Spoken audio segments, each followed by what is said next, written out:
Үйдегі бар заттармен өте оңай, дәмді және жасалу жолы да тез мақ қосылған пирог дайындайтын боламыз.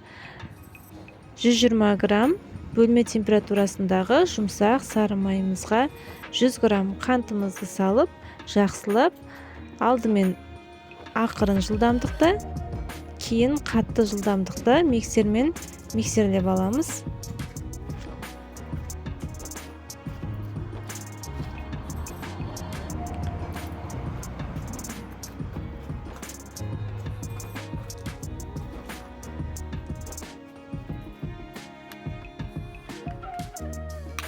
Осы екі затты миксерлегеннен кейін 2 жұмыртқаны салатын боламыз.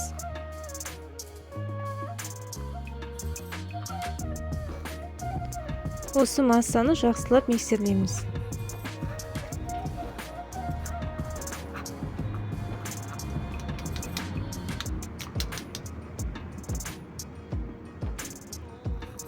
Ендігі кезекте 100 мл жылы сүтімізді қосамыз.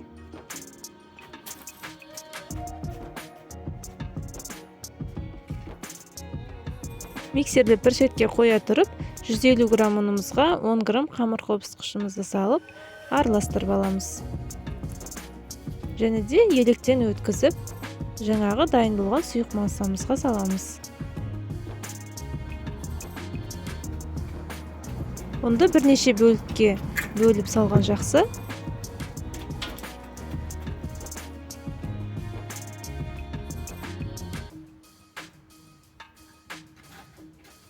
Барлық заттарды осылай жақсылап миксерлеп алғаннан кейін шет-шетін барлығын осылай күрекшенің көмегімен әдемілеп араластырып, үстіне 115 грамм көкнар, яғни мақ қосамыз. Міндетті емес, қоспай да жасасаңыздар болады. Немесе мақтың орнына грек жаңғағын болмаса мейіз қоссаңыздар болады. Енді кезекте осындай формамызға салатын боламыз. Формамызда бұндай кольцо болу міндетті емес. Сіздерде қандай форма болады, соған жасай беруге болады. Осылай ортасын кішкене тегістеп жібереміз. Піскен кезде пирогымыз әдемі біркелкі болу үшін 180 градуста 30-40 минуттай пісіретін боламыз. Және де піскенін осылай жаңағы зубочистканың көмегімен тексеріп аламыз. Егер де құрғақ болып шықса, онда біздің пирогымыз піскенін білдіреді. Өте жұмсақ болып пісті. Міндетті түрде жарты сағат көлемінде суытамыз. Суытпай тұрып, алдымен қоюлатылған сүтті бетіне құйып аламыз. Сонда сгущенкамыз пирогымызға сіңіп, дәмдірек болады. Қоюлатылған сүтте міндетті емес, қоспасаңыздар да болады. Бетін сәндеу үшін кішкене мақ септім.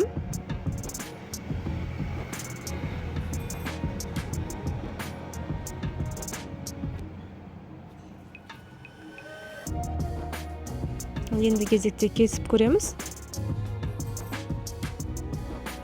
Өте жұмсақ, көп уақытты талап етпейді, көп затты қажет етпейді. Өте дәмді пирог, тез дайын болатын. Міндетті түрде дайындап көріңіздер. Каналға тіркеліп, лайк басып, комментарий жазуды ұмытпаңыздар. Астарыңыз дәмді әрі берекелі болсын.